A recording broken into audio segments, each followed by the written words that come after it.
자, 오늘 여러분 굉장히 중요한 소식이 들어왔습니다. 예, 지난해 이재명 후보, 이재명이 그 대선 후보였죠. 지난해 낙선 운동을 했다는 이유로 구속돼서 5개월 동안 수감됐던 세계로 교회 손현보 목사께서 백악관에서 트럼프 대통령을 직접 만났습니다. 예, 지금 여러 언론에서 대서특필 됐는데요. 세계로 교회 손현보 목사 백악관서 트럼프 대통령 접견 이렇게 써 있죠. 예, 그래서 뭐 여러 언론에 이렇게 나왔습니다. 뭐 중앙일보도 나오고 아직 조선일보에서는 못 본 것 같아요. 지금 이제 많은 언론들이 이렇게 뉴스를 띄우고 있습니다.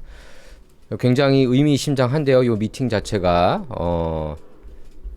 그래서 그 5개월 동안 구속이 됐었죠. 이재명 때문에. 그래서 이번에 손현보 목사께서 트럼프 대통령을 만난 건 이건 그냥 백악관 견학이나 기념사진 촬영이 아닙니다.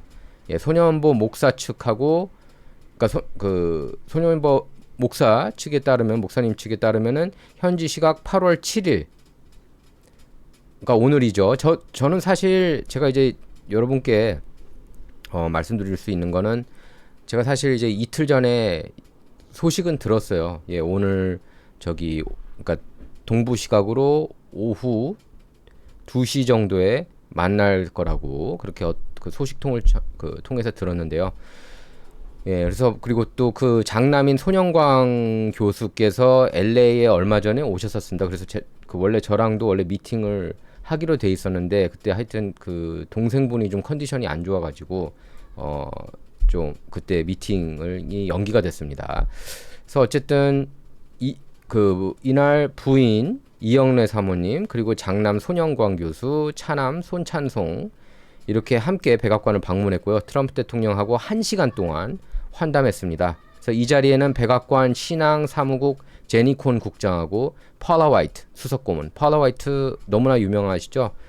팔라 화이트가 트럼프 대통령의 그런 정신적 그 영적 스승이라고 보시면 되겠습니다. 팔라 화이트는 여러분께서 아실 필요가 있어요. 굉장히 미국 정계에도 중요한 인물입니다. 이분이에요. 저는 이분의 예배를 직접 간 적이 있었어요. 한 15년 전에 저기 슈라인 오디토리움 USC에 있는 슈라인 오디토리움 보통 거기서 이제 뭐 아메리칸 뮤직 어워드 뭐 여러 가지 시상식이 열리는데 거기서 이렇게 설교를 하신 적이 있습니다.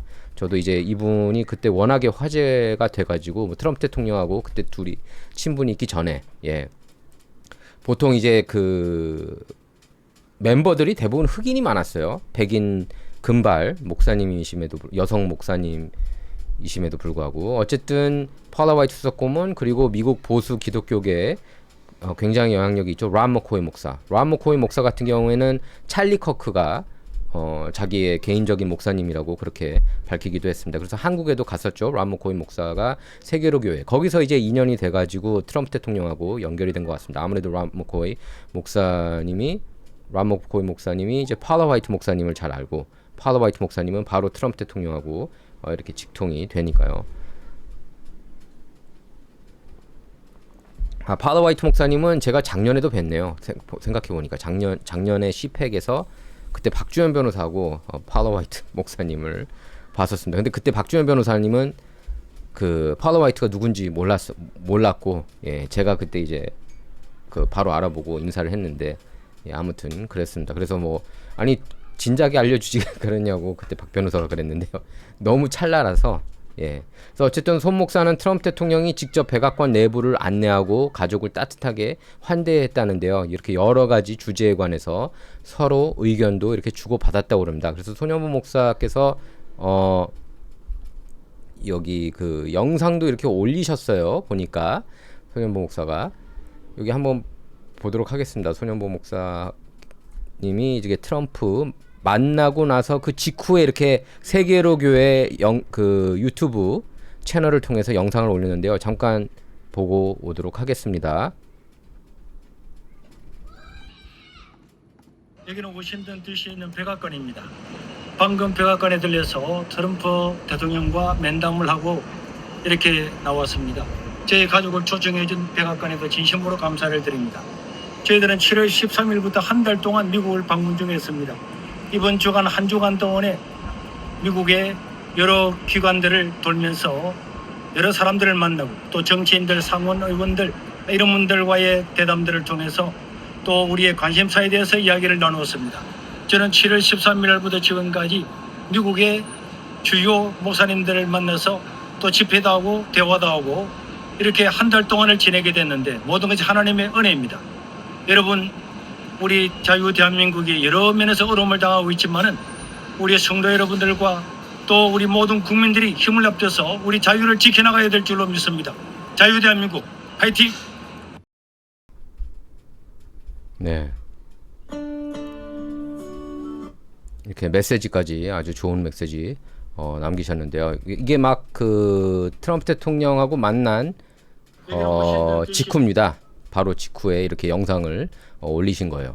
그래서 여러 가지 주제에 관해서 서로 의견을 주고 받았다고 그렇게 말씀을 하셨어요. 자, 이게 왜 중요한 뉴스일까요? 일단은 첫째, 트럼프 대통령이 소년보 목사 개인 사건하고 한국의 종교 자유 문제를 상당히 중요하게 보고 있다는 겁니다.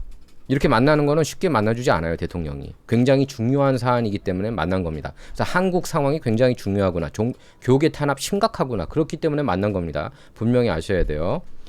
손 목사는 지난해 제21대 대통령 선거하고 부산 교육감 재선거를 앞두고 특정 후보 지지하거나 낙선시키려는 발언을 했다는 혐의로 구속 기소가 됐었죠. 그래서 1심 재판부는 손 목사가 교회와 유튜브를 통해 조직적이고 계획적인 선거운동을 했다면서 징역 6개월에 집행유예 1년을 선고했습니다. 그래서 손 목사가 선거법을 위반했는지에 대해서는 솔직히 법적인 논쟁이 존재하고 위반을 저는 안 했다고 봅니다. 그래서 어쨌든 재판부는 명백한 불법 선거운동이라고 판단했지만 손 목사님 측은 성경적 가치 그리고 종교적 양심에 따른 발언을 국가가 처벌한 거다. 이건 종교 자유 침해다. 이렇게 반박했습니다. 그게 맞죠. 예. 그래서 미국에서는 이 사건을 단순한 한국 국내 선거법 사건으로 보고 있지 않은 거예요.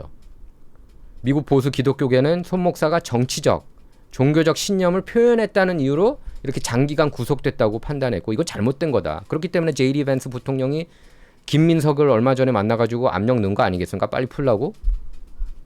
목회자 약 10,000명이 석방을 요구하는 서명운동에도 이렇게 참여하지 않았습니까? 손 목사님 아들 역시 미국의 대표적인 보수 청년단체 터닝 포인트 USA, 찰리 커크가 만든 단체 터닝 포인트 USA 행사에 참석해서 아버지 구속 사건을 알렸죠. 그때도 이제 라모 코에 목사님이 역시 그 자리를 함께 했었고요. 올해 1월에는 제이디 밴스 부통령이 백악관에서 김민석 만난 자리에서 아까 제가 앞서 설명해드린 것처럼 소년보 목사님 구속 문제를 직접 거론했습니다. 제이디 밴스 부통령이. 그래가지고 바로 풀려났죠. 그러니까 미국 부통령이 한국 총리한테 한국 목사 가운데 한국 목사 한 사람 구속 문제를 제기했다는 것 자체가 매우 이례적인 일이라고 할 수가 있겠습니다. 여기서 끝나지 않았어요. 지난 6월에는 국무부 민주주의 인권 노동국 라일리 반스 차관보가 부산 세계로 교회를 직접 방문해가지고 손 목사님하고 40분 동안 면담했습니다. 당시 논의된 의제는 아주 구체적이었어요. 종교 법인을 해산할 수 있도록 하는 법안 문제, 포괄적 차별금지법 추진, 손 목사에 대한 내란 선동 고발, 기독교 대안교육에 대한 규제, 그리고 한미 청년 연대 프로그램이 논의된 것으로 알려졌습니다. 그때. 그래서 미국 측이 손 목사 측 주장을 일방적으로 전달받은 수준이 아니다. 이거는 여기까지 이렇게 미팅까지 가진 거는 이거 그 순서들을 보세요. 예? 각각 현안에 대해 질문하고 추가 설명을 계속해서 들은 겁니다. 팔로우업을 계속한 거예요. 트럼프 정부가. 그리고 2달 뒤 손 목사가 백악관에서 트럼프 대통령을 직접 만난 겁니다. 정리하면 단계가 이렇게 진행돼요.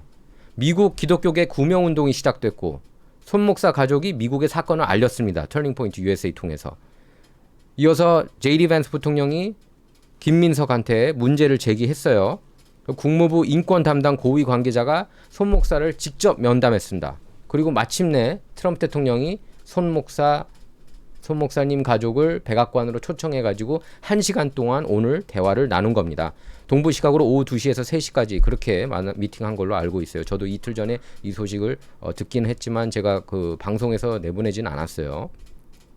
그래서 이건 단발성 만남이 아니라 1년의 이렇게 흐름으로 봐야 되는 거예요.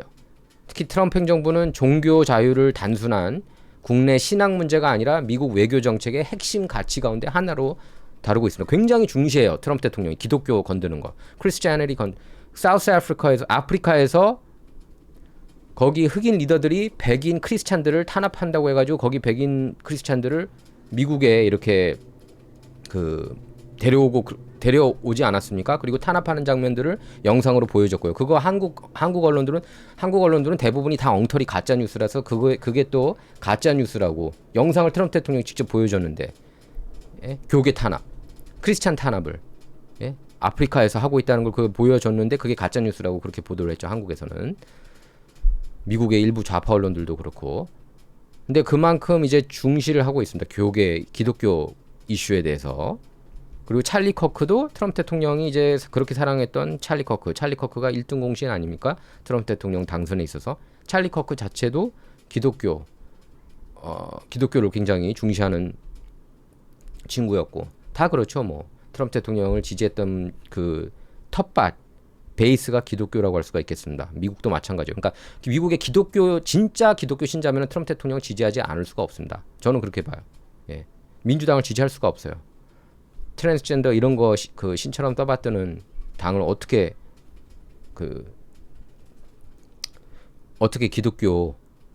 기독교인이 지지할 수가 있겠습니까? 그리고 트럼프 대통령은 첫 번째 임기 때도 튀르키예에 장기간 동안 구금돼 있었죠. 미국인 앤드루 브런슨 목사님 그 석방을 위해서 튀르키예 정부를 강하게 압박한 적이 있었습니다. 그래서 그때 브런슨 목사가 석방되고 곧바로 백악관으로 초청됐어요. 그때도 이제 직접 만났습니다. 브런슨 목사. 그러니까 1기 때 브런슨 목사님 만났고 이번에는 손연보 목사님을 만난 겁니다. 그래서 트럼프 대통령이 손 목사를 만났다는 건 적어도 백악관이 한국 종교 자유 문제를 대통령한테 보고할 가치가 있는 매우 중요한 사안으로 보고 있다. 지금 이재명 정부가 굉장히 잘못 가고 있구나. 한국이 굉장히 잘못된 길로 가고 있구나. 그걸 상징하고 있는 거예요. 남아프리카, 아프리카 같은 그런 제3세계 국가로 이렇게 전락을 했구나. 한국이. 그렇게 보고 있는 겁니다. 이재명 좌파 정권이 들어서면서, 예? 부정선거 저지르면서. 그래서 이재명 정부 입장에서는 결코 가볍게 넘길 수 없는 장면입니다. 뭐 당연하죠. 중공이 미국 선거 개입했다고 그랬고 2억 2천만 유권자 액세스했다고 그러지 않았습니까? 정보에 대해서. 그러면은 중국하고 이렇게 붙어있는 한국 같은 경우에는 완전히 잡아먹혔구나라고 트럼프 대통령 정도의 IQ면은 당연히 생각하지 않겠어요. 거기까지. 근데 그러니까 이렇게 중국 공산당처럼 교계를 탄압하는구나. 원래 공산당들이 가장 먼저 하는 게 크리스찬 탄압이잖아요. 그래서 손 목사님 구속을 이렇게 굉장히 심각하게 바라보고 있었던 겁니다. 트럼프 정부가. 그래서 미국 기독교계 그리고 트럼프 행정부가 종교자유 침해 상징적 사건으로 인식을 한 거예요. 손연보 목사님이 구속됐던 걸. 그래서 포괄적 차별금지법이나 종교법인 해산 문제, 기독교 학교 규제 문제도 한미 간 인권, 외교 현안으로 확대될 수 있는 겁니다. 예, 그래서 이번 만남 자체가 던지는 정치적 메시지는 엄청나게 강력하다. 이렇게 얘기를 할 수가 있겠어요. 그래서 한국에서 구속됐던 보수 기독교 지도자가 석방된 지 불과 몇 달 만에 가족과 함께 백악관에 들어가서 미국 대통령하고 1시간 동안 대화했다. 예, 굉장히 의미심장하죠. 이재명 정부 아마 지금 벌벌 떨고 있을 겁니다. 그리고 그 자리에는 트럼프 대통령의 영적 고문으로 불리는 파울라 화이트하고 백악관 신앙사무국 관계자들이 다 함께했습니다. 그러니까 트럼프 최측근들이 거기에 함께한 거예요. 그래서 이재명 정부가 손연보 목사 문제를 이미 끝난 국내 형사사건으로 생각하고 있다면 큰 착각입니다. 지금 계속 ongoing이에요. 손연보 목사 사건은 이제 미국 보수 기독교계뿐만 아니라 백악관하고 국무부가 인지하고 있는 국제적인 종교 자유 문제로 번진 겁니다. 그래서 이재명 정부가 앞으로 교회하고 종교 자유를 제한할 가능성이 있는 법안을 밀어붙일 경우에는 트럼프 정부가 이거를 한미 관계 인권 문제로 공식 제기할 거예요, 바로. 예. 지금 이미 여러 개 경고를 지금 하고 있습니다. 제가 그 댓글 어제 보니까 경고 그만했으면 좋겠다. 빨리 이제 뭔가 행동으로 실천했으면 좋겠다. 더 탄압했으면 좋겠다. 이재명 정부를. 그런 댓글이 많더라고요. 제가 볼 때는 최후 경고라고 봅니다. 이 손연보 목사님이 트럼프 대통령 만난 게 최후 경고라고 봐요. 이재명 정부에 대해서. 지금 뭐 쿠팡 차별, 예? 쿠팡 차별도 얘기 나왔을 거예요. 오늘 분명히. 쿠팡 차별, 구글 차별, 스타벅스 차별, 뭐 압수수색하고 오히려 미셸 스틸 대사가 갔음에도 불구하고. 그래서 행동으로 당연히 옮길 수밖에 없죠. 예, 지금 벌써 이렇게 행동으로 옮긴 거죠. 소년보 목사님을 이렇게 직접 초청한 것도. 그래서 소년보 목사가 백악관에서 트럼프 대통령을 만난 이 장면, 예, 이건 단순한 기념사진이 아니에요. 예, 한국 종교 자유 문제가 트럼프 대통령 시야 안으로 이렇게 직접 들어갔다는 신호입니다. 그리고 이재명 정부를 향한 미국의 경고는 이제 단순한 우려 단계를 넘어서 백악관 차원에서 이제 본격적으로 움직이고 있는 것으로 포착이 된 겁니다. 예.